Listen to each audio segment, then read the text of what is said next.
Pardon my appearance, but I'm in my kitchen with a sheet of paper in the Nantucket sweater. This can only mean one thing. We have a party to plan, baby. Today is Thursday. We're hosting a Christmas party here at the house on Saturday. There's about 35 people coming. And the idea is that it's just like a Christmas cocktail party. So we're doing light bites, desserts, cocktails. We have a bartender coming, which I think is gonna be really, really helpful. So it's, I think, actually going to be a little bit easier than Thanksgiving was, despite the larger crowd, because it's not like a full sit down dinner and not everything has to be hot when it comes out. So I've kind of done a little bit of like pre-menu planning in my head, but we're gonna go ahead and game out everything right now so I can get my grocery shopping done today. I'm gonna start on desserts and stuff like that tonight, and then we'll have another prep day tomorrow to kind of get everything ready, start decorating, figuring out what it's all gonna look like, what it's all gonna feel like.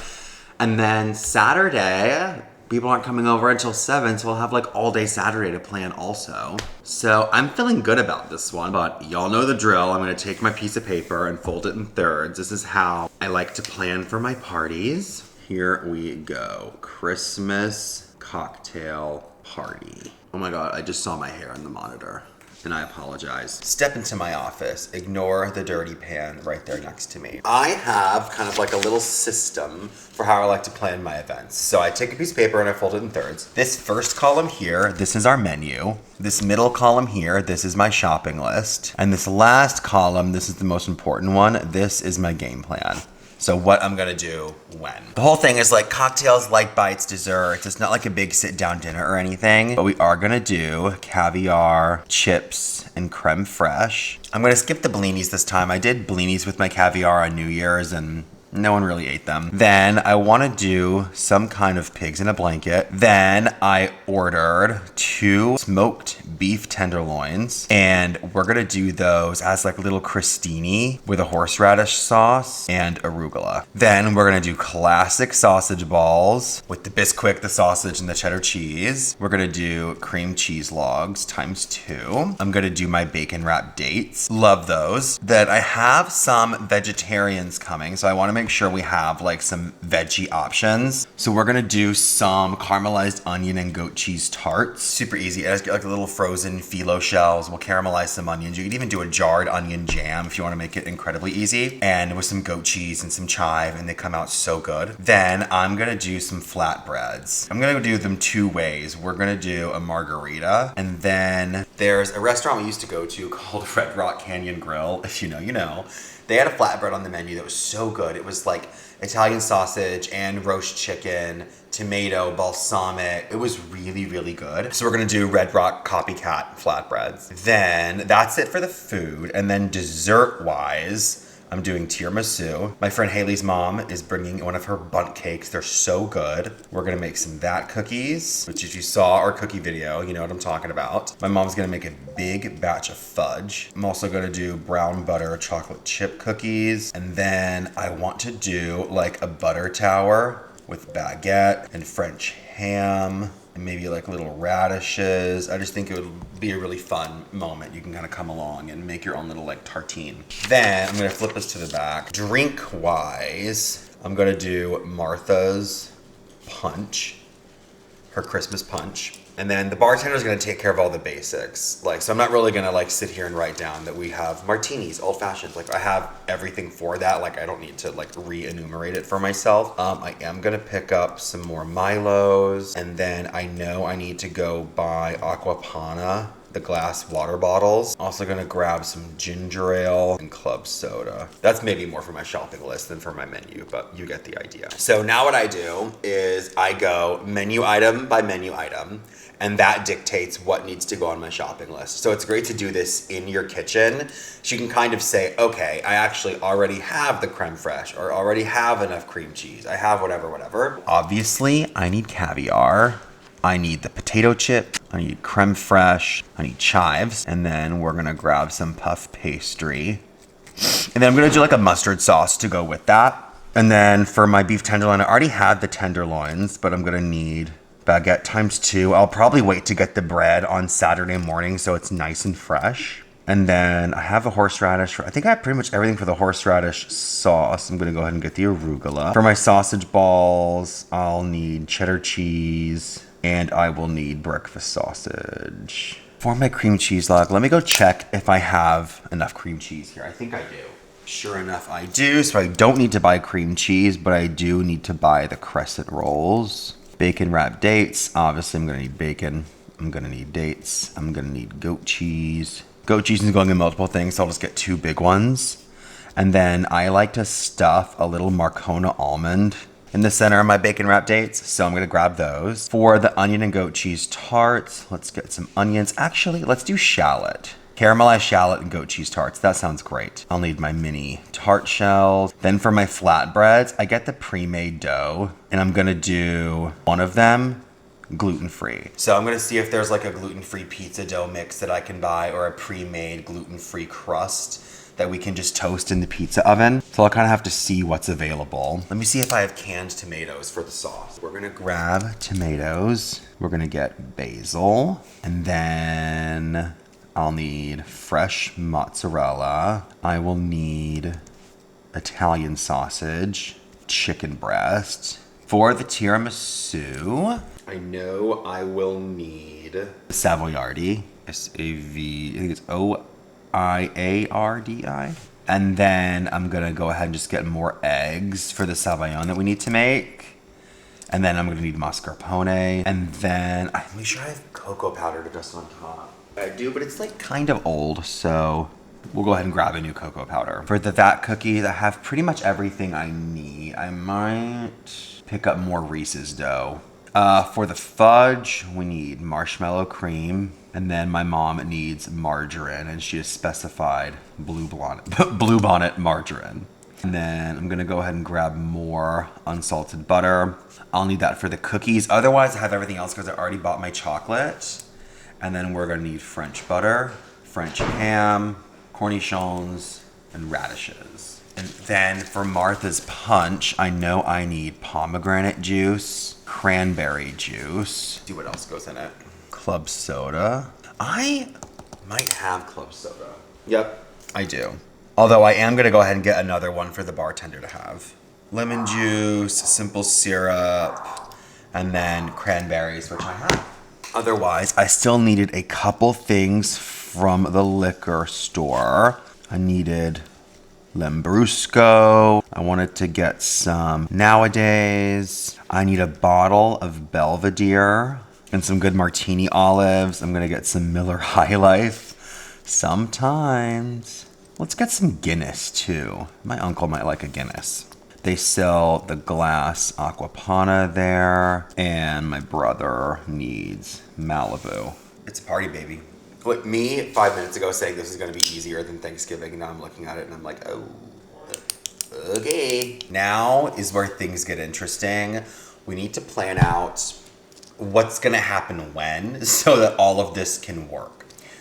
You can do this a couple of ways. I kind of go just like brain dump method. And again, I can kind of go recipe by recipe. You can like pull things out and say, okay, I can do this aspect of this recipe in advance or whatever the case may be. Or you can say, okay, we're eating it this time, so I want to work backwards from there. With stuff like this, it's not super helpful. Like, I think I do know that pretty much the last thing is the flatbreads, because I want those like hot out of the pizza oven. So today is Thursday. So tonight we're gonna do brown butter chocolate chip cookie dough. We're gonna make our that cookies tonight. I'm gonna go ahead and caramelize our shallots tonight. Those can be just fine in the refrigerator for a couple of days. And I'm gonna go ahead and start making dressings and sauces tonight. So we're gonna make our horseradish sauce, and we're gonna make the mustard sauce. Okay. Friday night, we're gonna make the tiramisu. It's probably best like 24 hours after the fact.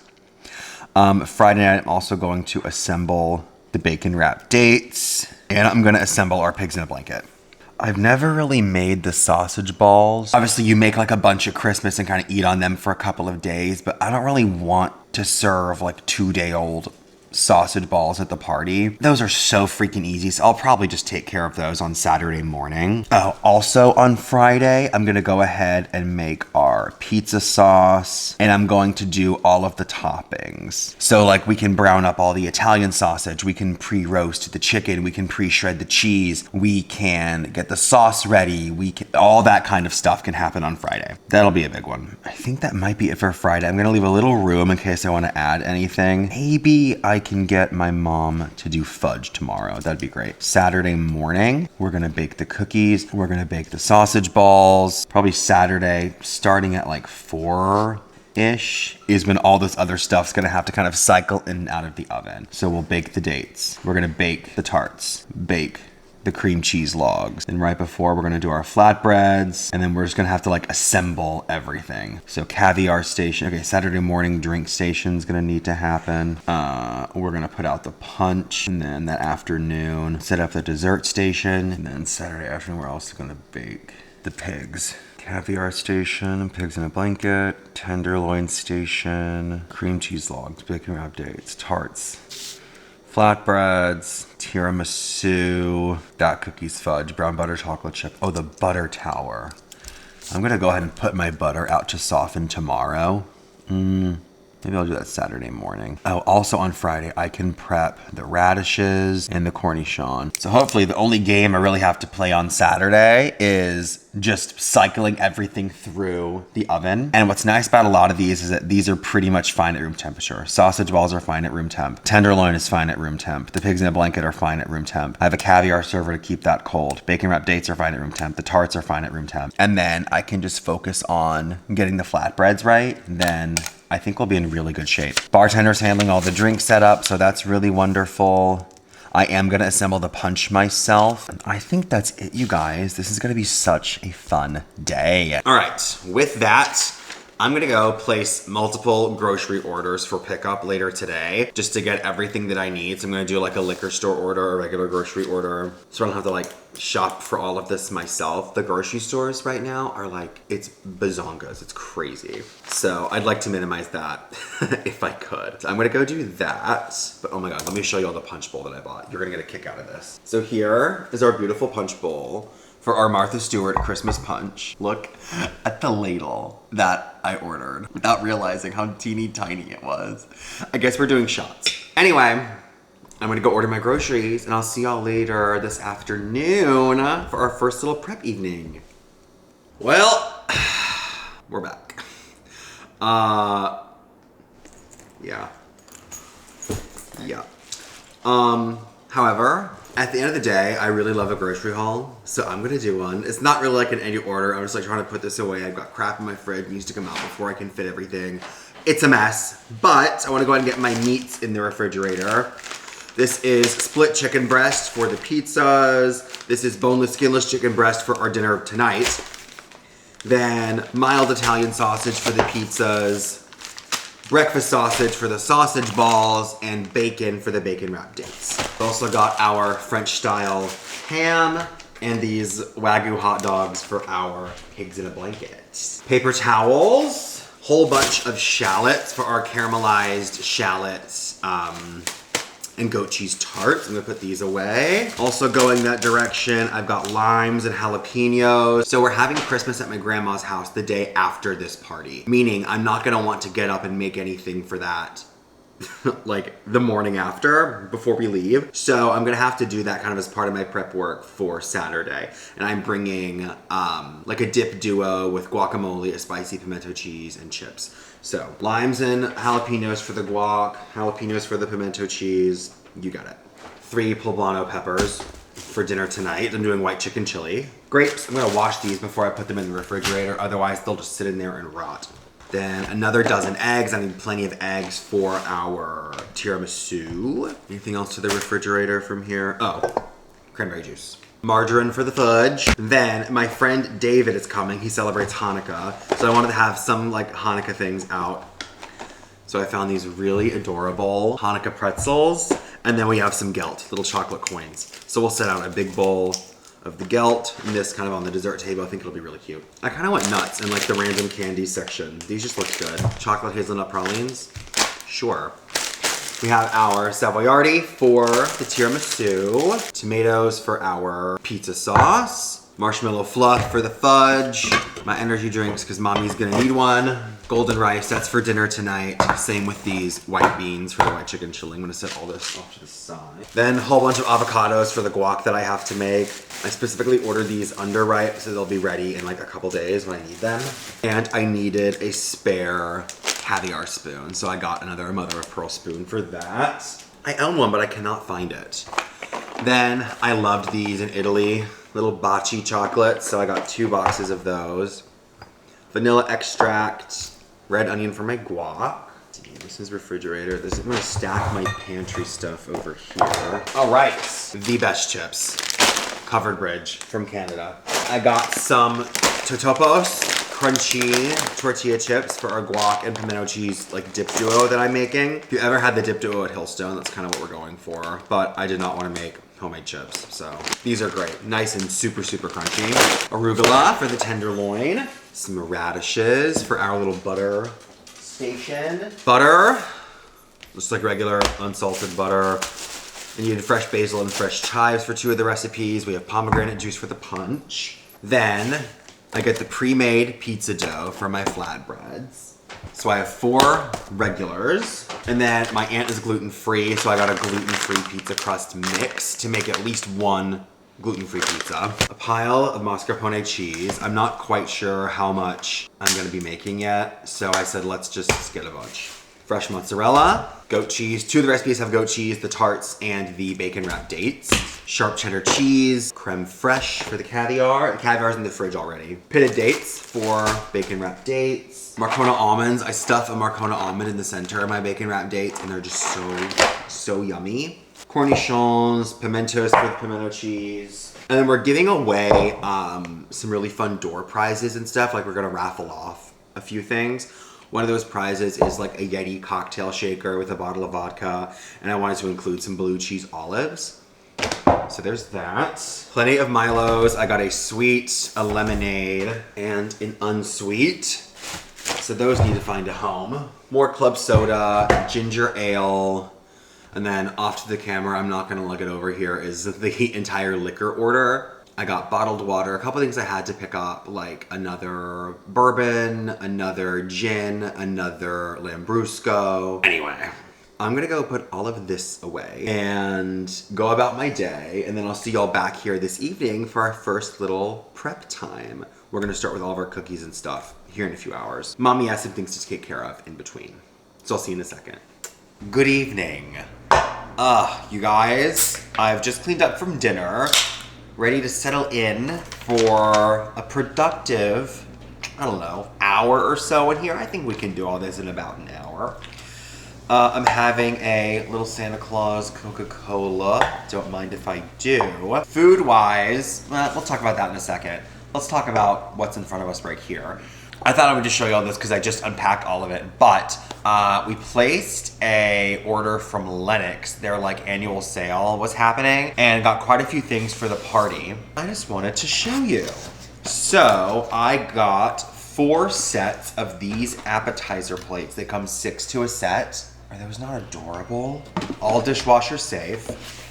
So once, sorry if you hear my dishwasher by the way, but you know, it's a mess. So once I have room in the dishwasher, I'll wash all these up before we use them. So I have 24 of those.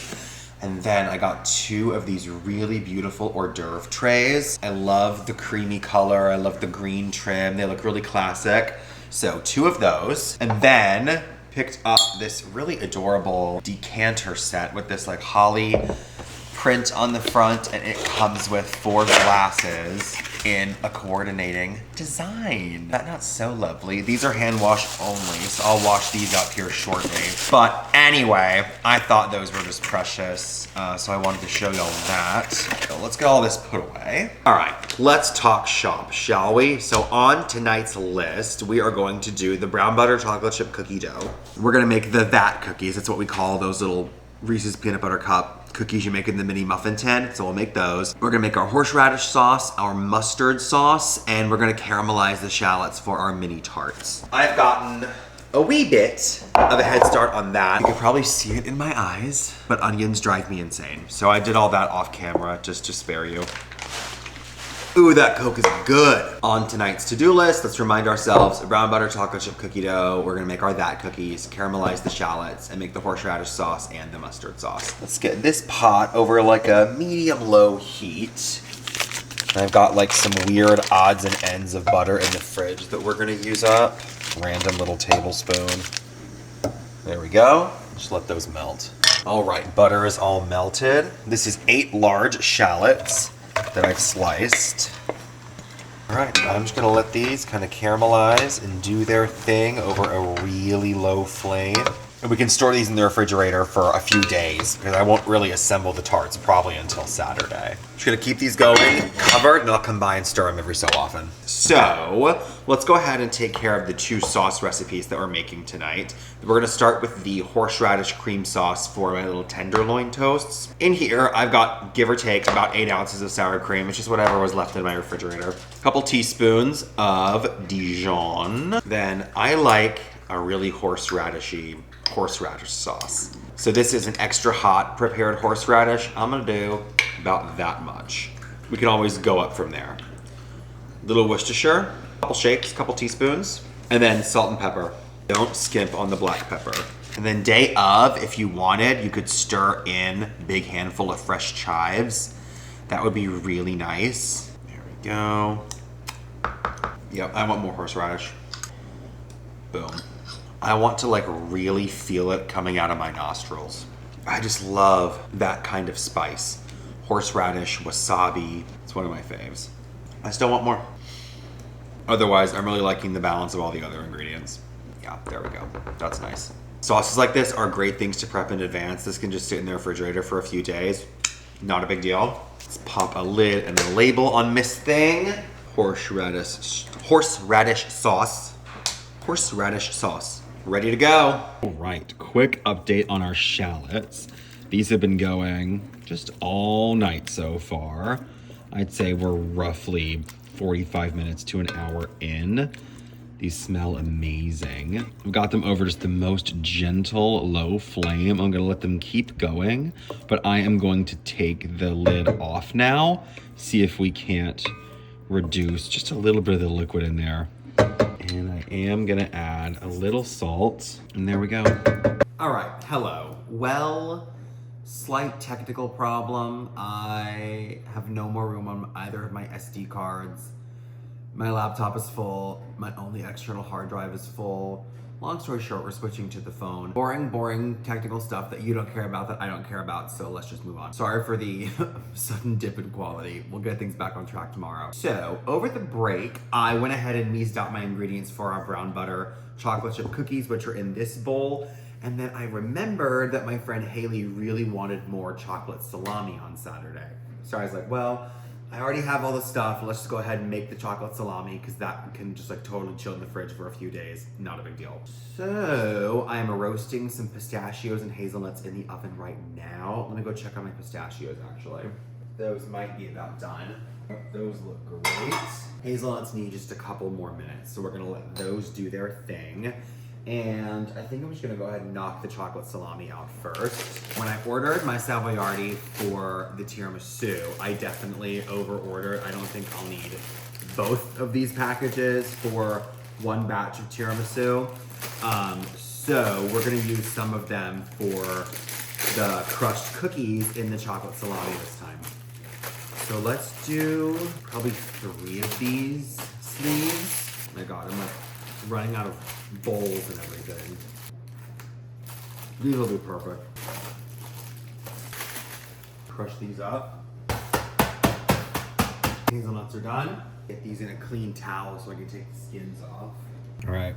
To get the skins off my hazelnuts, I just wrap them in a clean dish towel like this. And just let them sit in there and kind of steam up for like a minute or so. Once these have steamed for a sec, I just kind of take my hands and zhuzh them around like this. Swirl in a couple directions. Whoops. And there we go. That got a lot of those skins off. Any really stubborn ones, I'll just kind of flake off with my fingers like that. Don't have to be too precious about it though. All right, in the meantime, I'm gonna warm up 1 cup of heavy cream. There's half. All right, 1 cup. I just want to gently warm this up until we kind of get some bubbling right around the edges. Then I got 2 cups of semi-sweet chocolate chips going in this bowl. One of these bags is right about 2 cups. Cream over our chocolate. I'm gonna let this sit just like this for a couple minutes so the hot cream melts all that chocolate. Okay, stir this up. It looks like, yeah, I think my cream is not quite hot enough. I'm gonna pulse this in the microwave for like 10 seconds at a time, just until everything's melted. All right, almost. I think another 10 seconds should probably do it. Oh yeah, much better. Then we're gonna add all of our crushed cookies. In the same bag, I'm gonna crush our pistachios. Watch your fingies. You can totally do whatever nuts you wanted, but it's about 1 cup of nuts in total. In those go. Just our hazelnuts. And then just fold all of this together. Any super big chunks of cookie I'll break up with my hands. I know this is not the chicest thing to look at, but just use the plastic wrap to shape it into a log. And then I'm gonna twist it at both ends. There we go, and there we go. 2 chocolate salami, ready for the fridge. All right, quick check-in on my shallots. These are looking so good. Basically a shallot jam at this point. So, I'm going to turn my heat off, let these cool down, and I'll get them into a container here in a few. Checking in, it is almost 11 p.m. This camera business and the chocolate salami has kind of derailed me. So what I'm gonna do is finish the brown butter chocolate chip cookie dough for this evening. And then I'm going to do the vat cookies tomorrow morning because those are like super simple. Shallots are just about done. They're cooling down. We're gonna get this cookie dough knocked out. Then I'm going upstairs, I'm getting in my pajamas, I'm washing my face, I'm brushing my teeth, I'm watching Southern Charm, and I'm passing out. Pretty good first night, I must say. Brown butter chocolate chip cookies. I've got most of the ingredients ready here. Let's go ahead and get our butter browning. Y'all have seen me make these 500 times at this point. Oh my God.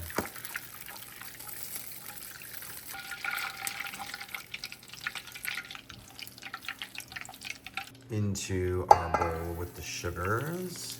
Scrape all this in. Splash of milk.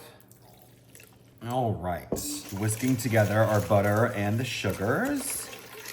Kind of whisk these up till they lighten in color just slightly. I don't know, a minute or so.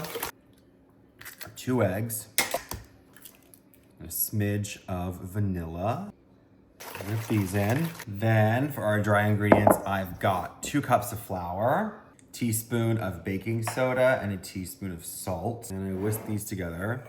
Somehow every whisk I own is dirty, so I'm using the little hand mixer attachment. Dry ingredients in. Fold this together. All of our chocolate. Fold all this in. Then I like to let the dough sit for a few minutes. Look at that giant piece, what the hell?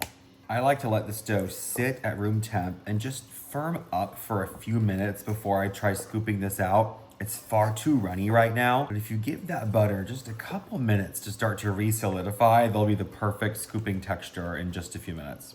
That is that. Alrighty.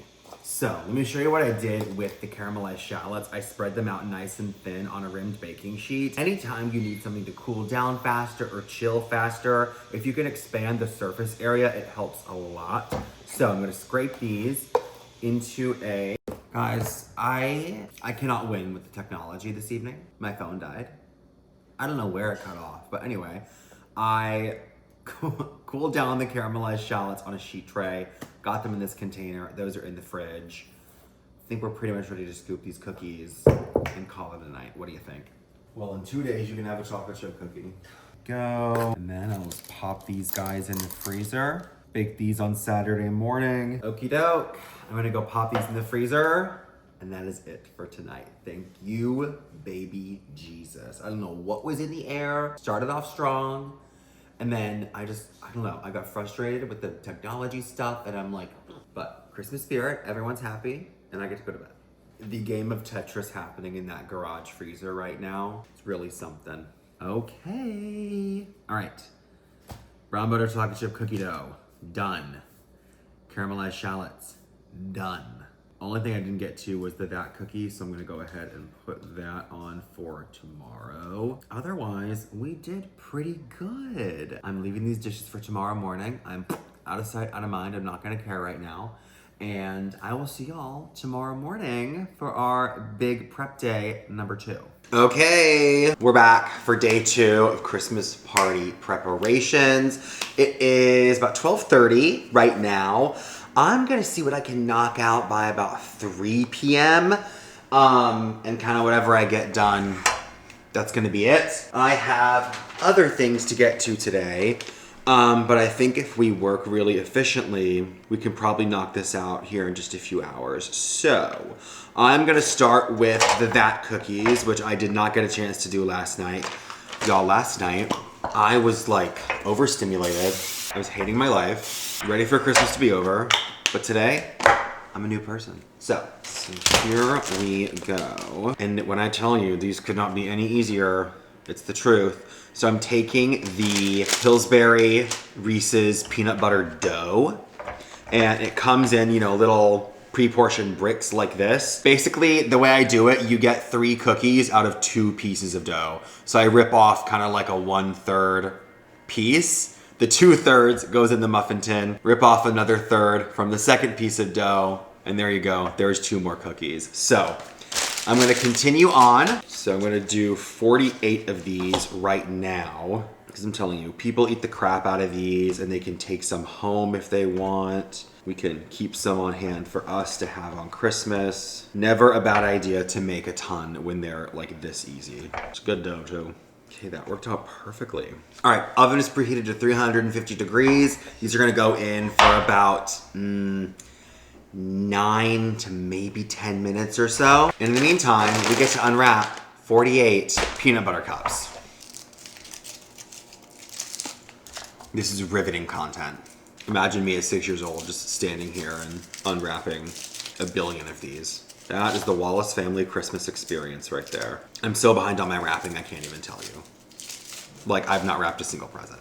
It's December 19th. So I really would like to spend some time doing that tonight if I could. Because I have fun with the wrapping. I take pride in my wrapping. I'm a very good gift wrapper. And I bought all kinds of pretty papers this year, and I got my good ribbon that I like. I don't play. 34, that's 35. 13 more. I'm trying to think if I have all my shopping done. I don't think so. All right, that's 50. So we've got 2 to play with. All right, there's our timer. Let's go check on these. Nope, they need a little more time. Another 2-3 minutes or so. These put away. In order to fit these cookies in there, I gotta move these cookies out. So I'm gonna get these in a Ziploc bag, which I needed to do anyway. All right, I can smell them. They're almost done. All right, here we go. All happens pretty fast. Right in the centers. Stab these in there. Kind of like the ones where there's not quite enough dough. Like this guy back here. Then immediately into the freezer. So with that, I think I'm gonna move on to the tiramisu next. Exciting, exciting stuff. I've measured out all my other ingredients for the tiramisu, but one thing we'll need is coffee to dip the ladyfingers in. So I am gonna brew some coffee in the mocha pot. I might have to actually do 2 pots worth to get the amount that I need. So filtered water in here, okay. And here's the coffee we're gonna use. This is Intenso from Bialetti. I've got more coffee if we need it for our second pot. Go. Okay, I'm gonna put this first pot on. Let that do its thing. I need my garbage bowl, that's what's missing. Okay, for the tiramisu, I am using Zainab Issa's recipe. I got this off of her Substack, so I'll link it down below for you guys. Just a very straightforward tiramisu recipe. My friend Cassie recommended this recipe. I've never made this before. Cassie has another incredible Substack. I'll link hers down below as well. She's a recipe developer and just like such a genius when it comes to sweets. So I reached out and was like, what's your go-to tiramisu recipe? And this is the one she recommended. So, seems very straightforward. I am doubling Zainab's recipe. So, just keep that in mind. I've got 6 large eggs here. We're gonna separate the yolks and the whites. Got a feeling we're gonna need a big bowl. Sometimes the finger technique works a little better. Whoa. Last one. All right, there we go. All right, coffee's going back here. Okay. First pot of coffee. I'm gonna pour this into like a wide, shallow dish so we can more easily dip all of our lady fingers. I don't know, y'all, one pot might be enough. I love this coffee. It is just like so strong. I'm gonna let this cool down. Yeah, I am gonna do a second one. The recipe calls for 2 cups of coffee. This obviously is not 2 cups just from the mocha pot. And that's just for a single recipe. So by that measurement, I need 4 cups, but we're just like dipping the savoiardi very briefly and then placing them into the dish. So 1 more mocha pot should do it. I'm gonna let this cool down, let that cool down, and we'll continue on from there. Let's continue on with this recipe in the meantime. So, egg whites go into the bowl of a stand mixer. And we're gonna set these aside for right now. Then, in this bowl here, I want y'all to see it. I'm gonna get a glass bowl instead. Hopefully it's big enough. Then in this bowl here, we're gonna do our 6 egg yolks. Add kosher salt and mascarpone to the egg yolks. Salt, and then the one recipe calls for 2 8-ounce tubs of mascarpone cheese. I'm doubling it, so I'm using 4 tubs. And I love me some mascarpone. This has just been sitting at room temperature for a little while. Hope y'all like tiramisu. Took a little break to tidy up just a scotch, and I went ahead and mixed up our second pot of coffee. So, add that to the mix. That should be good. Okay, I'm gonna set this aside for now.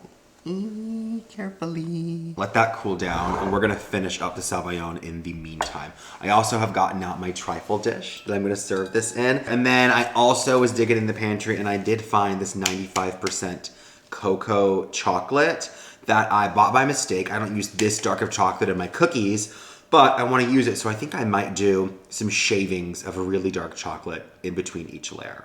I think that'll be really nice. So, let's get this all mixed up. In this bowl is our egg yolks, salt, and the mascarpone. I'm gonna whisk this together as best as I can. Oh my gosh, look how glossy and beautiful this is already. Now this recipe does not call for any vanilla, but I think I might add some. Boom. I could eat this with a spoon. In fact, I might have a little taste. Oh my God, raw eggs don't freak me out like that. Then we're going to begin whipping our egg whites. Whisk egg whites on medium speed until foamy and gradually add the sugar, okay? We're gonna beat these to stiff peaks. It says until the sugar has dissolved, about 3 to 5 minutes. Not quite. Let her rip. All right, there's how the egg whites are looking. Fabulous. We're gonna fold these egg whites in. Look how glossy she is. This just reminded me I haven't made a pavlova in a long time. I think since spring. So we might be breaking out a pavlova for New Year's. Okay, I'm gonna fold these into our mascarpone and egg yolk. How fab does this look? Ooh, it's so pillowy. Like I wanna eat this with a spoon. In fact, ooh. Holy crap. Oh my God, I'm in love. All right, now the fun part. We get, whoa, to assemble. Okay, so I was talking to my friend Jo about tiramisu. She's like a big tiramisu head.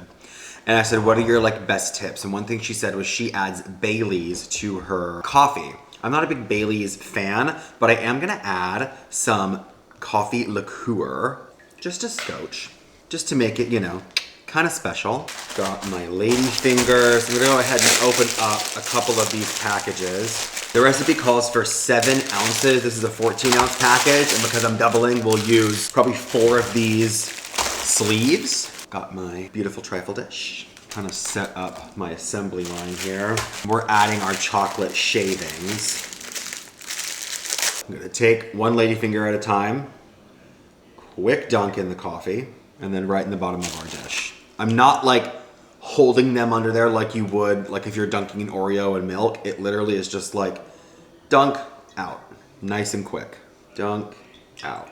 Dunk, out. It really is amazing how much they soak up. And we want a generous layer of our cream. Spread that in. Oh Oh my God. And then we're gonna do dark chocolate shavings and repeat. I'm gonna kind of stack the lady fingers in alternate directions from the layer below. So you'll get a good amount of lady finger in each scoop, you know? You're doing tiramisu Jenga. Tiramisu what? Jenga.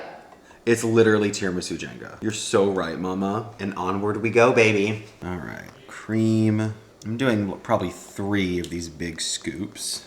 This is going to be so good. Chocolate shavings, and away we go.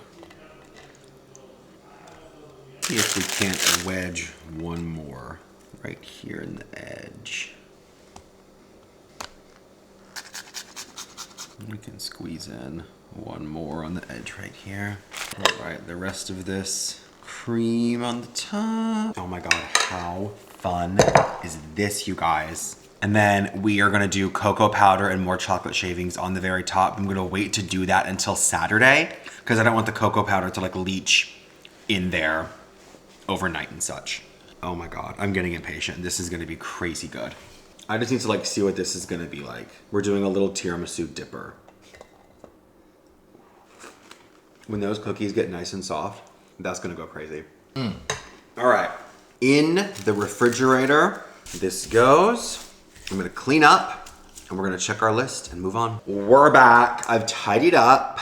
It is 2 p.m. I'm gonna try and get as much as I can done in this next hour, but the tiramisu is done. That was kind of the biggest like thing of the day, really. The rest is super simple. That cookies are also done, so I'm crossing those off. Next, I wanna move to assembling our bacon wrapped dates. Those can just go into a tray, sit in the fridge overnight, and I'll bake them tomorrow. Then from there, we're gonna move to our pizza sauce and our pizza toppings. And then we'll assemble our pigs in a blanket and end with the radishes and the cornichons because those are like so simple. So let's move on to the dates. All right, bacon wrapped dates. I do these every year. I love them to pieces. I like to stuff a little Marcona almond in the center of mine. I think it's a fun little touch. And it's like, ooh, crunchy surprise in the middle. So, let me go get one more of these. I ordered these pitted dates in bulk. I got a big old brick of goat cheese. We have our Marcona almonds and my bacon's still in the refrigerator. This is the greatest thing to do while you're like watching a show or something. And I probably am gonna turn something on so I can just like zone out and go into flow state with my dates. But open up your date, take you a little nubbin of goat cheese right in the center, shake out a pile of these almonds. Marcona almond right in the middle, close her up, wipe away any excess cheese, and that's one. And then we'll come back and wrap all these in bacon. But these are a great little savory bite. And my aunt is coming who is gluten-free. She can have these. They're like naturally gluten-free, I guess. Helps if your goat cheese is nice and soft too. I pretty much just went until I used up that entire log of goat cheese. So here's our dates. And we're gonna start wrapping these in bacon. So I have about 1.25 pounds of thick cut bacon here. What I'm gonna do is slice this in quarters. And so we'll be able to wrap 4 dates with 1 piece of bacon. If I don't have exactly enough for all this, then it's gonna be fine. I'll just keep some like baconless. So what I'll do is I take one of these pieces of bacon and I will kind of stretch it out with my thumb, get it nice and thin. Then take your date, wrap it up, perfect, and into the other tray. And we just keep on moving. A lot of times when people wrap things in bacon, they just use simply far too much bacon. And that's how you get into like flabby, greasy territory. This bacon will actually get crispy. Got my finished ones here. I'm just gonna keep on rolling. I got like 1.5 trays of the bacon wrap dates. The rest I just kept separate and we're gonna bake these off as like vegetarian bacon wrap dates, I guess. But I'm gonna get these in the refrigerator. I'm gonna tidy up, take a little break and eat some lunch, and then we're gonna continue on. By the way, I've completely blown past my 3 p.m. little deadline that I set for myself, so yay. Okay, we're gonna move on to getting some of the toppings prepared for our flatbreads. One of those toppings is roast chicken. So I'm gonna throw in some split chicken breasts in the oven. Oven is preheating to 375. Gonna drizzle these with some olive oil and plenty of salt and pepper. And I'll be honest with y'all, 10 times out of 10, I would much rather cook chicken like this than shred a rotisserie chicken. I hate it. I don't know what it is. I hit a wall with the rotisserie chickens like earlier this year, where it's like, I'm never doing that again. I hate it. Olive oil, salt and pepper. And these are gonna roast at 375 for about 35 minutes or so until they're totally cooked through. Then we'll let them cool, shred the chicken up, and save that for our flatbreads. And while these are going, I'd like to get the sausage browned, the cheese shredded, and the pizza sauce done. So that's the goal. Okay. This is the fresh mozzarella for the pizzas tomorrow. Okay. Really with this, it's so soft, I'm not even gonna bother like shredding it. I just wanna rip it into kind of big pieces, and then we'll kind of use those to dot on top of all of our pizzas tomorrow. But I am gonna go ahead and shred up the cheese for my sausage balls now that I'm thinking about it. I gotta break into a new stack of deli containers. Oh, that's great. Okay, got some new tape, guys. It's an exciting day. There's the mozzarella. These put away. Oh my God. All right, let's brown up our Italian sausage next. Okay, little olive oil action just to get things going. Then I have 1 pound of mild Italian sausage. Probably gonna brown this in 2 batches so it gets nice and really crusty. Here's the first batch. Ooh, this looks so good. Okay.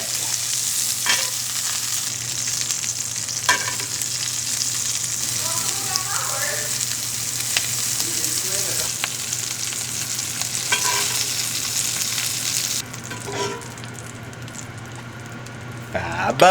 All right, y'all. We are just rolling right along. I'm gonna work on our pizza sauce now. My grandma quilted a cover for the food processor, so that's what this is. This is such an easy, straightforward little recipe, and no cooking required because the sauce like cooks on the pizza in the oven. You know what I mean? So in my food processor, we're gonna throw in a 28-ounce can of whole peeled tomatoes. I'm gonna rinse out some of this juice. Just a big glug of olive oil, 1/4 of a cup maybe. 2 cloves of garlic, some fresh basil, just a couple leaves. It's probably good. And salt. And there you go, that's all she wrote. This thing might be, it is almost too full. There we go. No cooked pizza sauce, all done. I think I hear my chicken going off, so we're gonna check on that here in a moment.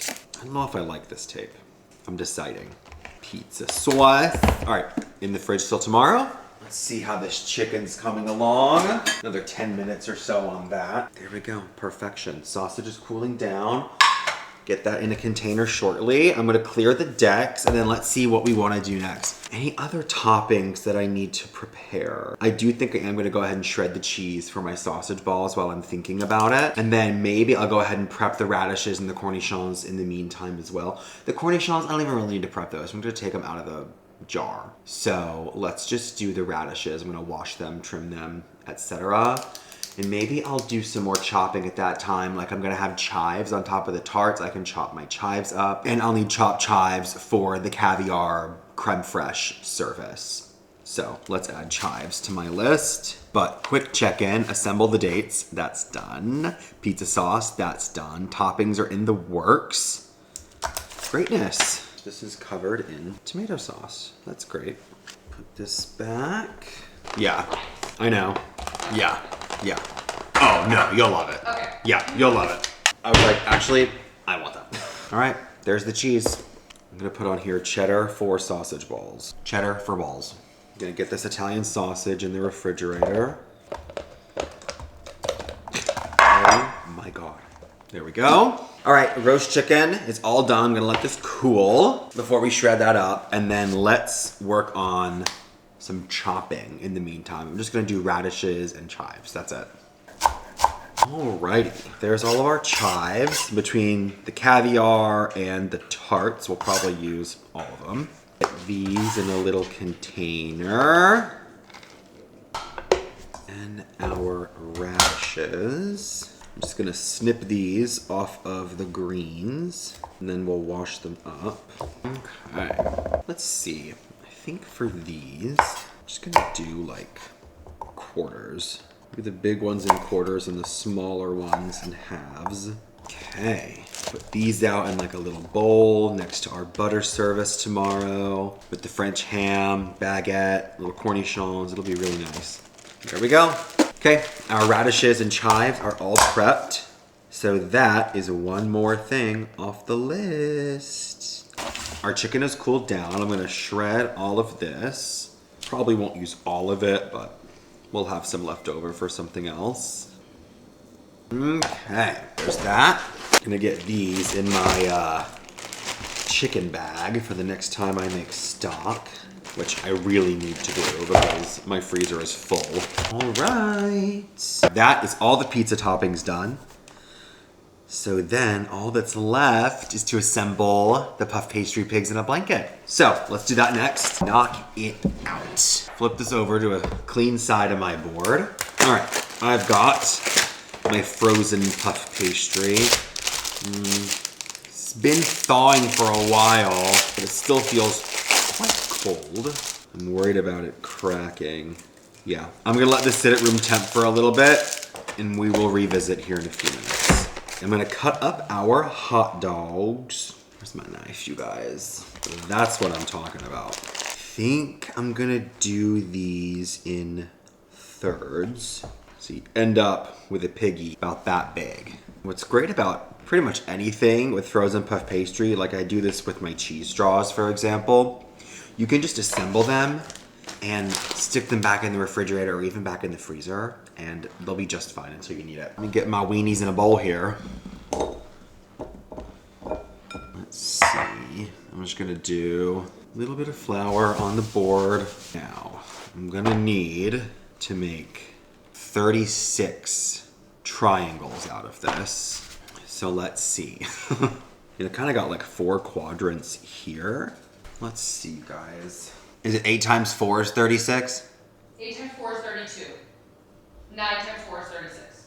Okay, hang on. So I had 3 packages Okay. of 4 hot dogs. 3 packages of 4 hot dogs, so 12 hot dogs. I cut each hot dog in thirds. That's 36, right? Yes. Okay. What are you trying to figure out? How many triangles of puff pastry I need to cut to roll my pigs? So you have 36 little pigs that need blankets. Correct. Okay. So would you not need to cut 36 blankets? Yeah. What I'm trying to do is, so like it's already kind of sort of divided in 4 on the creases. So you would need 9 from each of those things. So I would need 9 out of each of these things? If you just have one of those. Yes. You just have one of those. Yes. So you would need 9 out of each. 9 out of each quadrant. Quadrant, yes. Work. Slay math. I love it. All right, guys, we're just gonna go with it. I am gonna get these other pieces just in some plastic in the refrigerator while I work on one at a time. So I need 9 out of this. I'm gonna roll it out a bit. And I think we can do this. Guys, I think I had this under control. I need everyone to actually calm down because I got this. This feels in my way. Much better. All right, so we're gonna cut this piece in thirds, okay? And then we're gonna cut each third into 3 triangles. They're not super even. You know what, guys? I'm doing my best.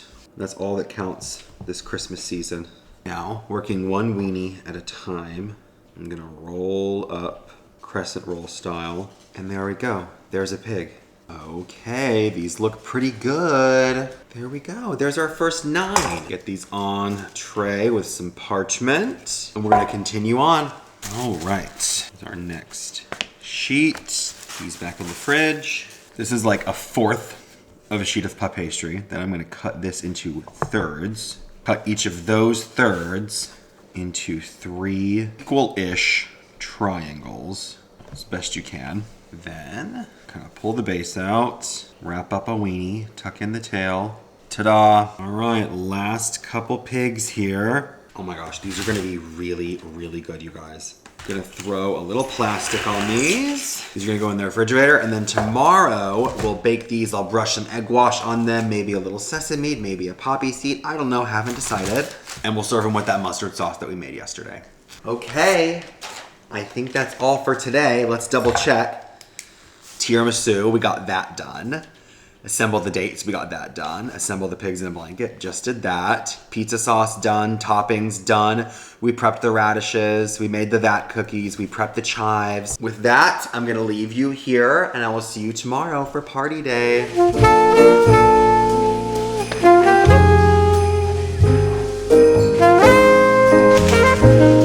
Hi everybody, today is party day. It is all happening. Gotten a head start on a couple of things. My mom and my sister have been setting up the bar area. Our florals are here. Anyway, things are all coming together. First up on the list, to go ahead and bake off the cookies. So we're gonna get those in the oven. And these can just hang out. Right now it's about 2 p.m. Party starts at 7. So we gotta get moving. All right, let's get this first batch in. We'll check those after 13 minutes. And then in the meantime, let's go ahead and mix up all of the sausage balls and I can just have those ready while I'm working on my little cookie factory. Boop, boop, boop, boop, boop. I need to grate up more cheddar cheese. So let's do that. Damn. It's one of those recipes that I like thought I knew. I'm out of parchment sheets. That's fun. Isn't it? Every time I use this, I feel like the little clown inside the popcorn machine, you know? All right. There we go. I'm happy with that. Making quite a few of these. We're gonna start with 2 pounds of breakfast sausage. One year, I never actually made these before. This was maybe like 5-6 years ago. I'd never made sausage balls before. And I completely cooked the sausage before I mixed in the cheese and the biscuit mix. So they were a little flat. What can I say? All right, then we need about 1.5 pounds of cheese, which is a lot of cheese. Not that much. And then I'm gonna get this mixed together and then we'll deal with the biscuit mix. A cold sausage ball out of the refrigerator at like 1 o'clock in the morning on the 26th. That sounds so good. Okay, I'm gonna wash my hands. We're gonna add the biscuit mix. So for this amount, I'm probably gonna do 3 cups of biscuit mix. Oh, my scissors match my sweater. Aww. How fun. 1, 2, and 3. All right, same deal, just gotta use your hands. It's going to feel like way too much of the biscuit mix. It will incorporate, you just gotta keep squeezing, keep flipping, keep mixing. I kind of found it helpful to like dig in and squeeze together. I should be wearing an apron. Feels quiet around here. There'd be a giant party happening in like 4 hours. See, we're getting somewhere.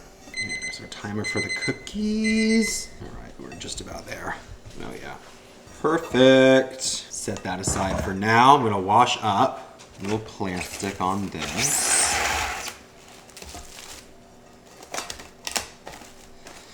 Bad. Let's get these cookies dealt with. These trays more done. Oh yeah, those look really great. Yay! All right, set these right there. Tray number 2. Gosh, Callie's gonna be happy. She loves these. Yeah, they smell delicious. I know. Ooh. Okay. Let me grab my cooling rack. They're lovers. Mmm. Oh, I feel good about it. All right, second batch of cookies is going in the oven.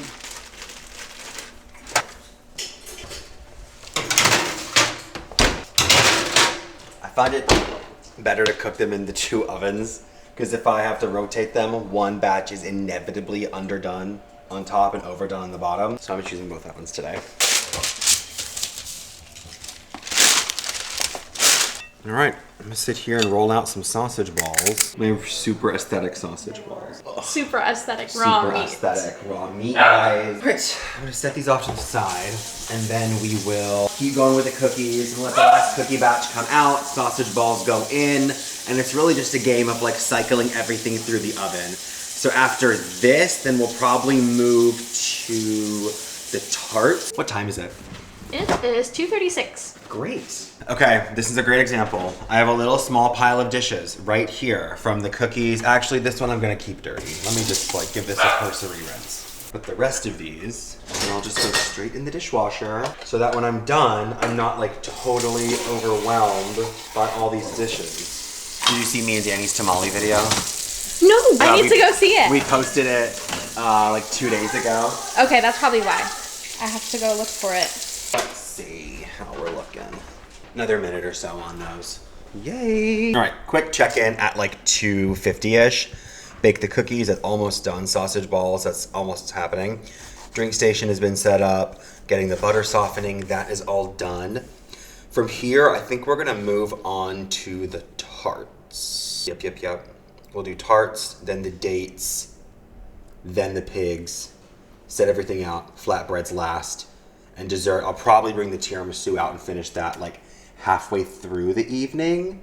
Because I want to put the cocoa powder on, but I didn't want the cocoa powder to like leach in there and get gross as it sat in the fridge all day. So we'll do that like in the middle and it'll be kind of fun. And then we'll do the punch right before people get here. Okay, dare I say, we're doing pretty good. Second batch of cookies is coming out.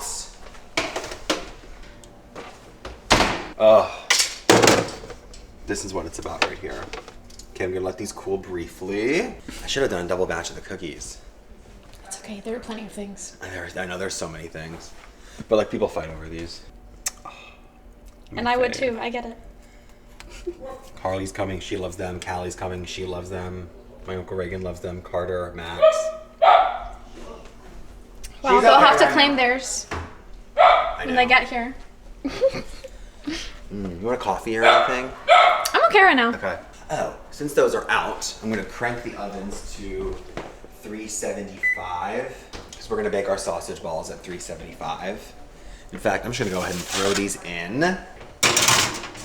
These will probably take about 25 minutes or so. I'm gonna flip them halfway through. So I'm gonna set a timer for like 12 minutes and then we'll swap them around. Okey-doke, time to rotate our sausage balls. To top to bottom, and then back in for another like 12, 13 minutes or so. Is that one Yeah. on or is that backwards? That's on. Okay. I kind of like it just holding right there. Yeah, I do too. Get that on the tray. I'm gonna repeat what I said to them. So, I think I'm doing too well, but I think the tarts, I don't want them sitting for quite this long before the party. So I think I'm gonna pivot. We're gonna finish these sausage balls up, but I'm gonna go ahead and actually assemble the cream cheese logs. Let those sit covered in plastic in the refrigerator. And then I'm going to like pre-slice the baguette. I might even pre-slice the tenderloin and just totally arrange that on the platter and let that just kind of go ahead and be ready. Other thing I could do in advance is the dates. Yeah. We're gonna finish the sausage balls and then I'm gonna do assemble the cream cheese log, slice the baguette, and then we're gonna decide from there what's next. I didn't even know I had those. All right, I'm gonna wash these up and we'll use these like as little candy trays. So I found these like little, I don't know, praline things, and these are bocce. They're like similar to a Ferrero Rocher, but I like these better. That's always good. Let's just do one of these with this. I want one right now. They're like just little Italian dark chocolate truffles with a hazelnut on top. Yeah. So good. Then, my friend David's coming. He celebrates Hanukkah, so we have some Hanukkah gelt. I also found these really fun Hanukkah pretzels. They come in these like Chinese takeout containers. And I think to serve them, I'm gonna put both of them like in one, so it looks really full. Perfecto. Little Hanukkah treats corner, I love it. I don't think I'll need this one. Sausage balls are done, the first batch anyway. So let's deal with these. All right, transfer these to this sheet tray with a paper towel just to sop up any excess grease. You summon the dogs with these. Exactly. Okay, second batch of sausage balls is in the oven. Cookies are all done. I'm gonna cross that off of my list. Thought of a couple things that I can do to kill some time right now. I need to take out that cookies that we made yesterday. They're the little mini Reese's peanut butter cup cookies. They are still in the trays in the freezer, so I'm gonna get those out. And then I also am gonna go ahead and dust our chocolate salami with powdered sugar and slice it up. So I'm gonna grab those two things and I'll be right back. With these, you really just gotta whack them up. You can see where this pan has been totally bent from being whacked on the counter. But it's just how it has to happen. What's Christmas without like a little bit of violence, right? You gotta bang something. It's good for you. It's true giving me trouble. Yeah. I just have to like weasel this guy out. There it is. See, this pan is like, it's used to it. And I will say like the thinner, cheaper pans tend to work a little better for this kind of thing. No need to buy a $75 muffin tin to make these cookies because you're gonna bang it on the counter anyway. There we go. Perfect. So we'll set these out later. I'm gonna keep these in the freezer until then. I like them nice and ice cold. Then for the chocolate salami, I'm gonna unroll this. I know what it looks like. No, I don't care about that. I was wondering if it was chorizo or something. No. It is good though. It was so good. Is there like actual salami in it, or is it just chocolate? There's no salami, but it's like, it's chocolate that's made to look like a salami. I'll cut a piece for you. All right, so little powdered sugar in our duster. And when you dust the powdered sugar over it, it really does look like, you know, a cured sausage hanging like in a deli or something.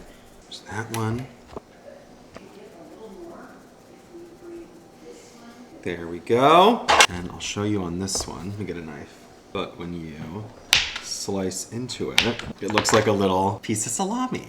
Ooh, that's a really good batch. I'm gonna go ahead and cut up one of these. Okay. Oh, I love that one. It's got a really nice bright green pistachio in it, you can see. You want a piece? Yeah. Thank you. I like that it's not too sweet. Okay. This goes in the refrigerator, and then we're gonna slice up baguette for everything we need baguette for tonight, and keep these sausage balls moving. We're looking pretty good. All right. This goes in the fridge. This gets cleaned. This gets cleaned, and we can move on. All right.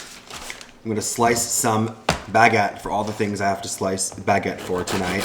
And then we are going to make these into little crostini once the sausage balls are done. And honestly, by then, it'll be time to move on with the dates and the tarts and the pigs in a blanket and all of it. We're doing a sliced beef tenderloin. I ordered the tenderloin. I'll show y'all when we get there. And then we're gonna have that with the horseradish cream sauce and arugula. Arugula can just kind of eat it by itself if they want to. And then we're gonna have crostini out with a big tower of French butter and Parisian ham and little cornichons. It's gonna be so good. Lots of bread happening tonight. Another one. I bought 3 just in case. Just gonna line all these up. You know what? I bet those sausage balls are done. Let me grab those. My sausage ball senses are tingling. All right. These just get drizzled with olive oil. Then these go into a 350-degree oven for like 10-12 minutes till they're nice and crunchy. We'll let them cool down. I'll stick them in some Ziploc bags for later. And that's one more thing out of the way. Hang on, let me wipe off all my crumbs. All right, second batch of sausage balls is out. Perfect. These are killer. Set those aside. Let's see where we're at. All right, sausage balls. Dunzo. That cookies, dunzo. Chocolate salami, dunzo. She's still gonna make the fudge. All right, next. What time is it, Paloma? 3:51. 3:51. Okay, so I have like a solid 2 hours, I think, because I need to stop and get myself ready at some point. I need to like shower the whole bit. So that's probably gonna take me, if I could have 45 minutes for that, I'd be a really, really happy person. So let's think this through, you guys. People are coming at 7. I'll need 45 minutes to get ready.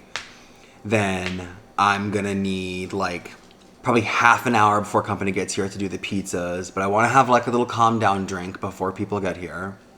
So maybe what we need to do, so if I have a calm down drink at 6:45, then it means I want my pizzas done around like 6:40.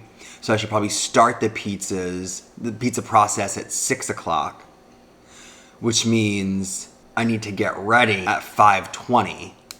And what time is it now? 4:40? 3:52. Oh, 3:52. So we have about an hour and a half. So I have like an hour and a half before I need to stop and get ready, which actually is pretty good.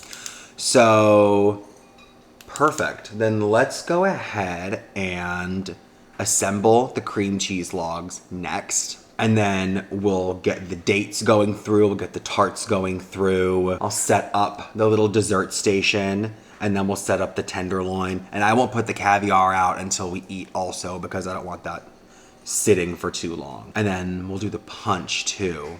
I'm kind of thinking we assemble the punch before I get ready, and then I'll ice down the punch once I'm ready. And I'll cover it so nothing like weird happens. But so I'm gonna flip my page over and let's make a new like punch list, and we could just go boom, boom, boom.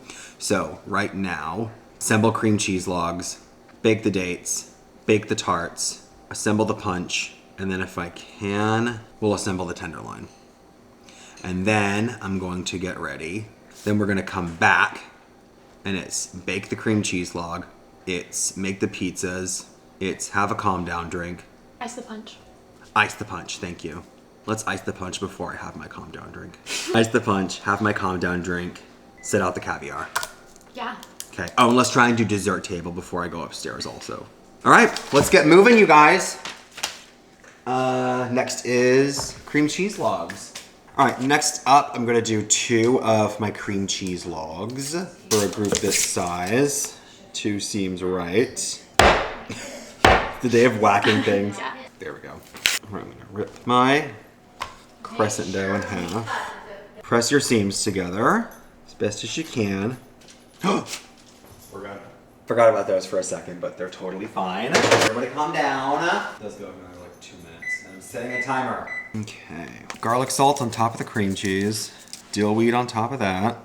This is like an old school appetizer that my mom has been making since the 80s. It is so good. Flip the cream cheese over. Same deal on the other side. I'm gonna fold our crescent dough up and over. It is like a poor man's Brion croûte, really is what this is. Same with my second half of the crescent rolls.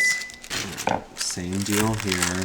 All right, there we go. Then taking an egg yolk, I break it up like in the shell, and I brush the top with egg yolk. And this just gives it such a nice finish. You know what, I probably should have waited to do this until these go in the oven, because all I was supposed to do was assemble these. But you know what, with this recipe, it's like muscle memory. Like I just do it without even thinking about it. And it gets it like super glossy, shiny. Okay, well, I'm just gonna save them like this. And then if we have to redo the egg yolk after, before they go in the oven, that's fine. It is what it is. Don't want these to dry out in the meantime. I'm just gonna go pop these in the fridge. This one color, we have a certain color palette going on today. It's warm. Cozy. Tidied up. Let's take stock really quick. Cream cheese log, that's been assembled. Now we're gonna move on to the dates. So these are the bacon wrap dates that we prepped yesterday. They've got goat cheese and like a little Marcona almond in the center. They're very good. So usually I do these in like a baking dish, but sometimes the bacon can get like a little bit flabby that way. So we're gonna go for a wire rack this time and see how these turn out. I wanna give each date some space. This is where like all the prep work we did yesterday comes in really, really handy. Can you imagine if I was having to like stop what I was doing to like fill all of these and roll all of these and all that junk? Like it's just not possible, you know? I'm desperately trying to get all of these on one sheet tray because I do not want to have to do multiple batches. Might have to do a second one. Actually, no. We're just going to crowd them on here. I'm not doing a second tray. I refuse. These are going to go in at 400 degrees for about 20-25 minutes so the bacon is nice and crispy and cooked all the way through. In these go. I also have some, oh my god. I also have some dates with no bacon. Just like a goat cheese stuffed date with an almond in the center. So we're gonna bake these really just until they're warm, at the same time as the others. Pop these in too. All right. Ugh. Okay, I'm gonna check these after like 15 minutes. Great. Okay, we are in the middle of everything. My mother has joined us. Say hello. Hello. We are gonna make her fudge recipe. So this has been in our family for like a very long time. Yeah. It's a really good one. So A lot of people ask us to bring it when we go over to their house Yes. for holidays. So it's been around forever, and it's one of the few things he lets me make. well, let's do it. Let's do it. All right, what do you need? All right, I need my very famous wooden spoon because I have learned over the course of all the times that I've been making this that one, right? it is much better to make with a wooden spoon than it is any kind of a metal spoon or any kind of a spatula of any kind, because you really have to get in there. The hardest part of this recipe is the actual stirring of the fudge after it is fully boiled and the candy is ready to set. I kind of do it the cheater way, and I do it in the microwave. So Okay, so we posted this recipe, I think 2023 last Yeah. time we made it. Yeah. And someone in the comments said that it was trash fudge. well, What do you have to say to that person? You know what? I don't care if it is trash, it tastes fabulous. And if you can do it in an easier way, I'm all for that. Period. So, I mean, who wants to stand there stirring, looking at a candy thermometer for 15 minutes straight? Yeah, no who way. has time? Nobody has Nobody. time for that. And my kids love it, and everybody that works for me loves it, and it's the one thing that I do pretty well in the holidays. She So- said, in other words, kiss my ass is Yeah. what she just said. and Merry Christmas. All right, let's do it. Let's do it. Okay, so one of the first things that you have to do is you have to melt your butter. Okay. And through the course, again, of making it all these years, the original recipe called for 1.5 sticks of butter. I have found that I like to use a half a stick of margarine and a full stick of butter because the temperature at which the butter will boil, it doesn't get to a nice rolling boil if I use 1.5 sticks of butter. So I always use Blue Bonnet. 1 stick of butter, half a stick of Blue Bonnet. She's aiming we're for good a to Blue go. Bonnet brand deal is what No, you're crazy. Here. All right, cut it in half, Okay. pop it in there, and we are just gonna melt it in the microwave. Alrighty. And then once that's done, we'll start incorporating all of our other ingredients. Okay. Away we go. Look at him getting all this messy stuff in here. I'm also going to tell them that while it's starting to come together into its rolling boil, I always open my chips, I always open my this, and I open this, so that it's, because fudge is a fast process. If you're not ready, you're going to fail, at least with this microwave recipe. So when you're melting your butter and your margarine, the butter will take a lot longer to melt than the margarine. You do not want to boil this. You just simply want to melt it at this point. You hear it? Oh, I hear That's it. my margarine popping. So let me give it a quick stir. Wooden spoon. Oh, I'm kind of short and I need my footstool. I'll go get it. Okay, you go get You it. stir. All right. Hi. I think that timer's for the dates. I've never made this before. I don't know what she does. I'm just gonna put this back. Okay. Let me stir. Here you are. Thank you, sir. Just trying to get my butter to melt, but not boil. A little bit longer. Let me check on these dates while Sure. we are. Wow. Those look amazing. Think a little longer? I do. I think your bacon needs to crisp up a Yeah, little bit I more. think you're right. And then the vegetarian ones, I'm gonna go ahead and take out. Those look really nice. Mm-hmm. Set those aside. I'm gonna go for another like 4 minutes on the dates. Okay, my butter will be done by then. All right. Bring it out. I'm gonna stir until that last little tiny bit of the butter is nice and melted, and then we can start on our fudge. Here she goes. You gotta have everything ready. So once we're waiting for the candy mixture to boil, I'm gonna open my chips, I'm gonna open my marshmallow fluff, I'm gonna be ready to go. Timing is a big issue when you make fudge. We add to our melted butter 3.5 cups of sugar, and we're gonna stir that. And then we are going to add the small can of evaporated milk, not sweetened condensed, but evaporated milk. And this is what's going to become the base of our fudge. This is what we've got to get to a rolling boil. Over time, I've kind of perfected how many minutes to let it go before you stir it. So on the first pass, we're going to go 3 minutes. Then we're going to stir, and we're going to put it on 2 more minutes. And then we're going to stir again. And then we're gonna put it on 3.5 minutes. And I'm sure Harrison will put all these little tips. But you get this really nice and incorporated to where it kind of just looks like a grainy butter mixture. And if you use too much margarine, then you end up seeing a lot of grease around the edges. But we've got the ratios just perfect. It's not greasy, it's well incorporated. Another pro tip, if you take this off, because Harrison doesn't like me to mess up his cutting board, I use my little blue cap as my spoon rest. Look at you. Up on my stool, 3 minutes, and then we'll stir. Fab. Let me check on those dates. Yep. Wow. Oh, those are so fab. I'm glad I did them on the rack this time because they really didn't get flabby at all. They're nice and crisp. I'm gonna get these in the warming drawer to keep warm once they cool down just a little bit. And then we'll get the sausage balls in the warming drawer as well. Then we'll make the tarts, keep those in the warming drawer. And then it's just like the punch and the dessert table, and then I can go get ready.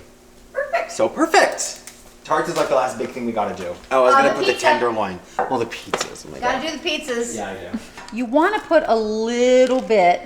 Harrison always uses his butter paper, but I think we threw that away. I promise you guys my hands are clean, but I just want to put a little bit of butter in my pan. Doesn't take much, honestly, because you, again, don't want it greasy, but just spread you a nice thin layer. Now, eventually we'll have to use these.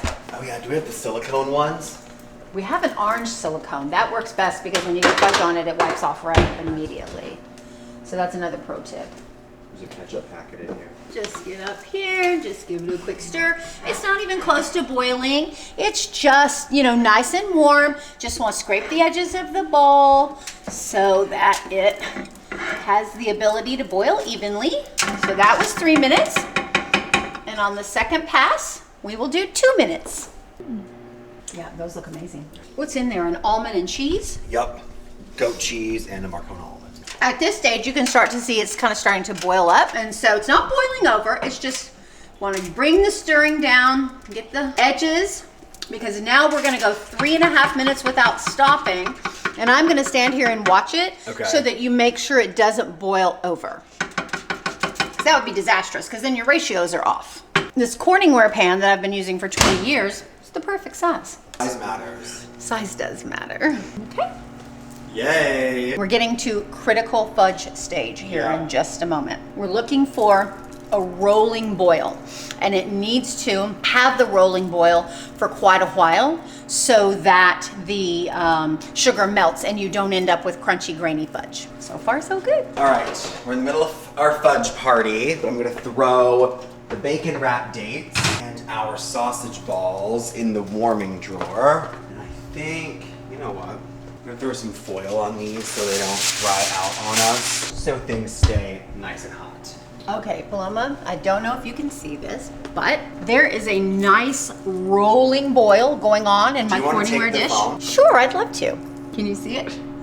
See how it's a nice rolling boil? Can see it. And it's not over the top, so it's perfect. And we're gonna let that go for a while until our sugar gets nice and melted. This is going to be very hot when you take it out. So I highly recommend hot pads that have silicone on them because when you mix in your chocolate, it can get a little messy. And the chocolate just falls right off of the silicone hot pad. Right? One more stir. Whoopsie. Okay, about 1 more minute. Okay. And we will be ready to go. You just have to make sure that it boils long enough. All right, let me get my hot pads. Again, she's very, very hot. Where's my wooden spoon? Here, would you mind grabbing it for me off my spoon rest? I prefer Hershey's chocolate chips to any other brand, simply for their chocolate flavor and their meltability. And I actually get the mini chips because they melt a little faster. And I notice we don't have our vanilla sweetie in our mise en place. So we are ready to add our marshmallow fluff. So we incorporate a little, knock it down, and then get it good and melted. Get your arm workout in this. Okay, more fluff. Try to get it all. And you really just have to kind of stab it down and stir. Stab and stir. Whew. Do you want me to go for it first? Sure. Okay. All right, just about ready to add the vanilla. I'm eyeballing it. It's about a teaspoon. Vanilla does make a difference. It does. You see how that starts to gloss up? You know it's going to be a good batch. It doesn't appear grainy. Doesn't look grainy, doesn't look greasy. Right. It's probably about there. Yeah. You hold that. All right. Okay. Just got to let it cool and set up. Cut it into little squares. Whoops. We'll edit that out. No, we won't. Try not to get any on your fingers. You're fine. It's not that hot. At this point, it's cooled Yeah. down quite a bit. Alrighty. All right. And again, messy, but it comes right off. All right, we gotta taste test it. Yeah, we do. I'm gonna like scoop a little bit from right No graininess. here. No, Nice and smooth. that's a good batch. Good chocolate flavor. And I've made some bad batches before too. This is a really good one. Delightful. Well, fabulous. Well, thank you for letting me do this. Oh my God, of course. Thanks for coming on my show. Let's get the show on the road, girlfriend. Let's do it. We got a party. more to do. We got people coming. All right, I'm gonna set this off to the side on the dessert table. All right, I'll start doing dishes. All right, I'm on tarts. So, fudge is all done. We are gonna move on to assembling our goat cheese and caramelized shallot tarts. So these are the caramelized shallots that we made yesterday. What I'm gonna do is just warm these up over the stove. And I don't think I'll use this much. So I might save this for like a caramelized shallot dip or something later this weekend. I only have 30 little mini tart shells to fill. So I'm gonna warm this up. The mini phyllo tart shells are in the oven. Those are warming up also. We're gonna scoop in a little goat cheese, a little onion jam, and then we're gonna put them in the warming drawer with everything else. And they'll just kind of stay warm that way. Once we put them out to serve, we'll top them with some fresh chives at the end. And that's that. I'm gonna let these shallots kind of come back to life here. And those tart shells don't take any time in the oven. You know, 3 to 5 minutes maybe. A little caramelized shallot action. I made these on Thursday actually, so it's a great thing to do ahead. It's basically like a shallot jam at this point. A little longer on the tart shells. Then we're gonna go ahead and get the pigs in a blanket done also. I forgot to take those into account. So I might be cutting into my get ready time just a little bit. But oh well, that happens every time. But hey, baked dates, that's done, you guys. Tart shells are out. Let me grab, here we go, something to stick those on. All right, so I'm just taking like a little spoonful of the caramelized shallot in each one.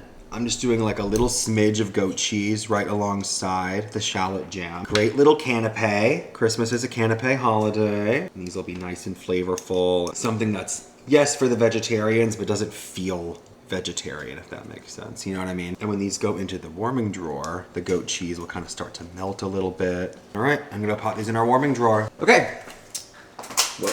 Let's see, y'all. Tarts, that's done. Punch, tenderloin, dessert table, and the pigs. Let me go get the pigs out, and we'll get those going. So these are the Wagyu pigs in a blanket that we made yesterday. They've just been in the fridge overnight. Anything like this with puff pastry is great to make in advance because you can just let it sit in the fridge and bake it really whenever you need it. So I do this with my cheese straws. I do this with pretty much anything that uses a puff pastry. Probably are gonna have to do 2 trays of these. Let me go get a second tray out and I'll bake the last ones on this tray. All right, I'm just gonna brush a little egg wash on all of these. And I've got my oven preheating to 425. I'm gonna blast them with heat at the beginning and then we'll move the oven down to 375 so they can really get nice and puffy. Hopefully these look nice and pretty when they come out of the oven. You could top these with like poppy seeds, sesame seeds, black pepper, whatever you want. I'm just gonna leave these plain. All right, went ahead and got my pizza dough out so that can just be coming to room temp. Let's set up a little dessert counter. What do you say? I want chocolate salami all along the top and middle. Some of our vat cookies, as we like to call them. And my friend Haley's mom, Denise, she's bringing one of her incredible bundt cakes. So the cake stand is for that. Let's do more of these over here. We're gonna stack them up. Let's go for it. All right. Then, what everyone is here for, a chocolate chip cookie. Whoa. Then, we got gifted some nothing bundt cakes.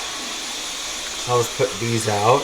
There we go. Cutie napkins, candies, and then this cake stand is for the bundt cake. And then Denise is also bringing some little pecan tarts that we'll put there. I'm taking a Hanukkah pretzel. All right. Got the doorbell? So, dessert table is all done. The pigs in the blanket are in the oven right now. I'm gonna go ahead and assemble the Christmas punch, and then we'll ice that down a bit closer when people get here, and then I'm gonna go ahead and get myself ready. So, punch time. Our lovely bartenders are setting everything up. So I'm gonna make a little Christmas punch to be like the welcome drink for everybody. So this is a Martha Stewart recipe. So hopefully Martha lives up. So we're gonna start with 2 cups of pomegranate juice. I might actually end up doubling this recipe. We'll see how much one recipe gets us and then we can go from there. We'll just use that entire bottle of the pomegranate juice. 1 cup of cranberry juice. 1 cup of vodka. Whoa. Okay. Yeah, I think I am gonna double this. But we'll just make it through once, then I'll do it again. 1 cup of Cointreau. Then she does half a cup of lemon juice, which is the juice of like 3 to 4 lemons. Let me check my pigs real quick. I do not want to let these burn. This little piggy went to market. This little piggy stayed home. Daisy Woods. Oh yeah, you want a pig in a blankie, huh? All right, the recipe calls for half a cup of simple syrup. I'm gonna skip it because I feel like the Cointreau and all that is just like sweet enough. She does include 1 cup of club soda. I'm just gonna do one of these little minis right here for just like a little fizz. And then I am gonna double this. So if we're gonna do it, let's do it. All right, Martha. That's nice. It's not too strong. What's got Cointreau, cranberry juice, pomegranate juice, all those are really sweet. It is not sweet, but it's not sour. You want me to add just like a little? Just a squidge. Okay, just a squidge. Okay, I'm just gonna cover this up and we're gonna ice it down when company's a little bit closer. Hello, I've gotten myself ready. I'm gonna put a jacket on. I'm not wearing this to dinner, but we're getting ready to put everything out. So I've gone ahead and laid out like all of my serving pieces. So I have a couple of these that are set aside for the caviar, the pigs in a blanket, the whatnot. This big tray down here is for tenderloin. This small one, not sure yet, we'll find it at home. We're gonna do tarts on one of these. We're gonna do the bacon wrap dates on the other. This is for our butter tower, which I'm about to put out. We have a caviar server where ice goes in the bottom so that the caviar doesn't get, you know, waterlogged. And then one of those, we'll do something with it. So we're gonna put everything out. My pizza oven's heating up. We're gonna get the cream cheese log going at the same time. Party starts in 15 minutes. It's like critical time. So here we go. All right, are we ready to put food out? Yep, I'm gonna go ahead and start putting everything out. What can I help you do? If you want to stick that, actually, if we can start unloading whatever's in the warming drawer out, and then I think we just hide all the dirty cookie sheets in the oven. It's a tradition. It is a tradition, a holiday tradition. I have to start a fire. Thank you so much. It's such a cute plate. Isn't it? The bacon wrap dates. I know, I love these. Sometimes people pick these up thinking that they're like little smokies or something. And they're like, why am I biting into basically a raisin? To that I say, grow up. Here, sis, that one kind of fell apart if you want it. I haven't tried these yet either. Mmm. Right. That's a good batch this year. All right, done with this? Thank you, dear. That can go out. Someone in the refrigerator. There's a little container that says mustard sauce. Can I have that, please? Oh, and then in the refrigerator also, Curtis, there's a little deli container of fresh chives. If I could have that, that'd be wonderful. Hi, come on in. 36 people coming, so. Yeah, they are. Hi, Harrison. Hey, how are you? All right, let's do the tarts next. Thank you. I'll fix those. Collision. I have it, it's in the refrigerator. Sweet, unsweet lemonade. Wrapped up weenies, good. Well, what's gonna be bad about that, you know? Those are some gluten-free things for Beth. No, those are vegetarian Oh, bacon wrap vegetarian. dates. They're bacon wrap dates with no just dates with goat cheese and an almond. I was holding my breath till this morning because I don't know what it is. Miss Jalea, can I have the sausage balls out next, please? Sausage balls coming up. Is the cream cheese in the oven? No, it's in the refrigerator, so we can go ahead and get that. Do you want me to grab it? Yeah, if you don't mind. It's already assembled. Thank you. If you want to arrange sausage balls, I can do that really I'll quick. make sausage balls. All right, sounds good. I'm just kind of doing a little tower. You got it. Sausage ball tower. Cream cheese log is going in the oven. These are gonna make it 350 for like 15 to 17 minutes or so. You gotta really watch it because the egg yolk can make it burn pretty bad. So, set my timer. Ta-da! Thank you so much. These are the vegetarian dates. I mean, I pretty much got it handled from here. If y'all wanna go outside, chit chat, do whatever. Okay. I'll finish up and let y'all know when everything's ready. Those have a home. Thanks. I did, yeah. You guys want your wine? Did y'all bring Lambrusco or what we bring? I got plenty of Lambrusco. Jesus is here! Jesus is always here. Hey, everyone's arriving. I'm getting the last of the food out. We ordered some of these mesquite smoked tenderloins from Perini Ranch. They're a restaurant and a ranch out of Buffalo Gap, Texas. Some of the best beef ever. So I'm gonna slice these up real thin and people can make like a little tenderloin crostini or whatever they want. Cranberry juice and Grand Marnier and... Love it. I'll try it. We do have a lot of bourbon drinkers. Yeah, because these are in the jar. Here. So good. And it's so easy. All you do, it just shows up and you just let it thaw and slice it. It's the best. I would love a Vesper martini if you don't mind. And then in the garage freezer, I have some martini glasses for myself that are already chilled. If you wouldn't mind using one of those, I'd really appreciate it. Thank you so much. I'm so glad you guys are here. What did you make? They're pecan tartlets. They're so Denise. All right, let's do butter tower next. Thank you so much. Now it's a party, you guys. What are you having?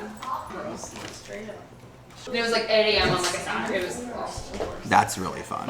Goat cheese and there's a Marcona almond in the center. Oh, okay, that's right up here. Same filling as those, but those. No bacon. Yeah, exactly. Hello. Are you Caitlin? I am. I'm Harrison. Nice to meet you. Nice to meet you. Can we get you a drink or anything? Oh my God, look who's here. Hi, Ben. Everyone, this is my friend Ben. We are running out of real estate.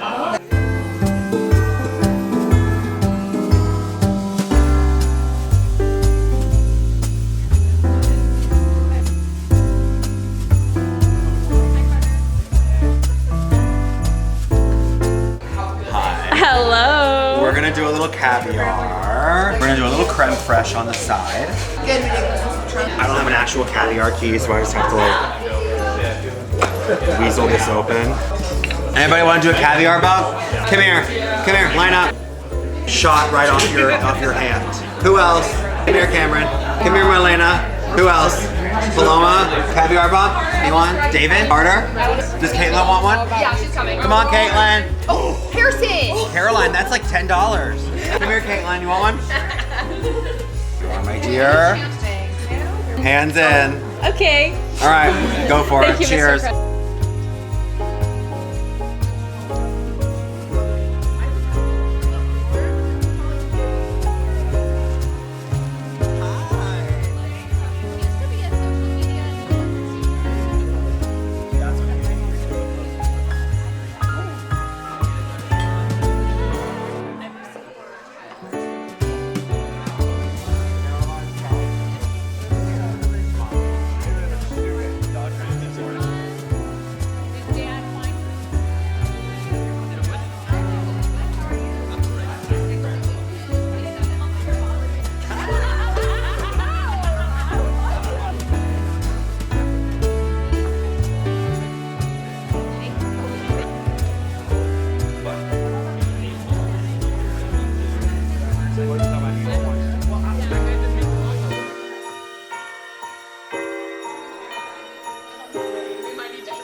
Guess 155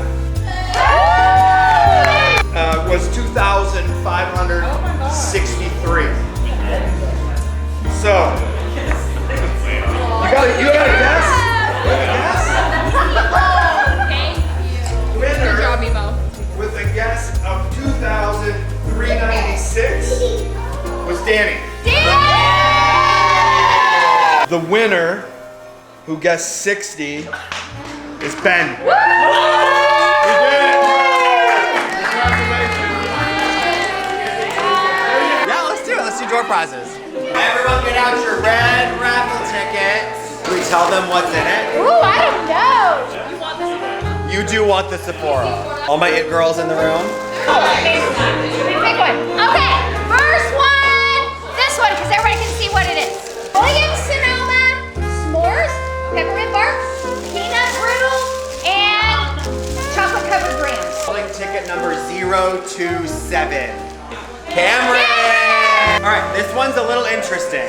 In this bag are plastic deli containers, a masking tape dispenser, colorful masking tape, and the good plastic wrap. Okay? And some Sharpies. And some Sharpies to write on your masking tape. So, if anyone holding ticket number 023. 023. Nobody? Nobody? Denise, what does your ticket say? It said 02 something. That's 016. 016. This was on the ground. It's on the ground. 016, is that you? Belvedere, some beverage napkins, and so good. Who's it gonna be? 004. Me. Ah! You need to verify. I think it's good. Next up, we have a little Sephora grab bag, curated by Haley. 1, 2, 3, 4, 5, 6 products. All right. 6 good Sephora products. Who is holding 013?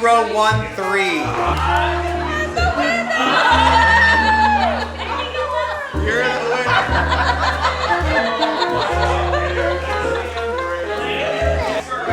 Oh, here we go. Okay. Who likes a Ralph Lauren sweater? Anybody? I'm gonna bring out dessert in a second, but please eat, enjoy yourselves. We can put pizzas in later if anyone's still hungry. So have at it. The bar is still there. You know, like, so. You know, you lit this like correctly Okay. too. Now we have to do the second blessing, guys. Alright, we have to let it burn for 30 minutes. It's like 10. What time is it? Party is, you know, still going. We're gonna do a little tiramisu. We made this yesterday. We're gonna get the cocoa powder on top and take out big giant spoonfuls. It's gonna be so good. I'm gonna smooth out the top. All right, who would like some tiramisu? Wow. This piece to Nanny. She's been waiting. I'll take it to Nanny. Okay. It's on this You want some, Aki? Not him pointing at it. He's running away from it. Hello, Ma. Thank you. Yeah, of course. Do you want some tiramisu? Yeah, I love telling my friends. This is pretty good. All right. Cheers. Merry Christmas. Merry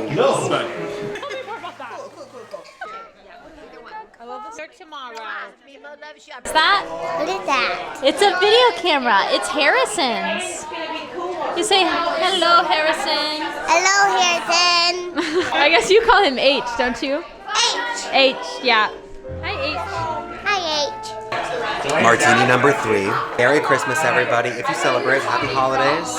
Thank you so much for watching, for tagging along. Today was really, really fun. We've never thrown a party quite like this before. It's been a really, really fun night. So thanks for being a part of it. Hope you all have a great holiday season, and I will see you in the new year. Bye.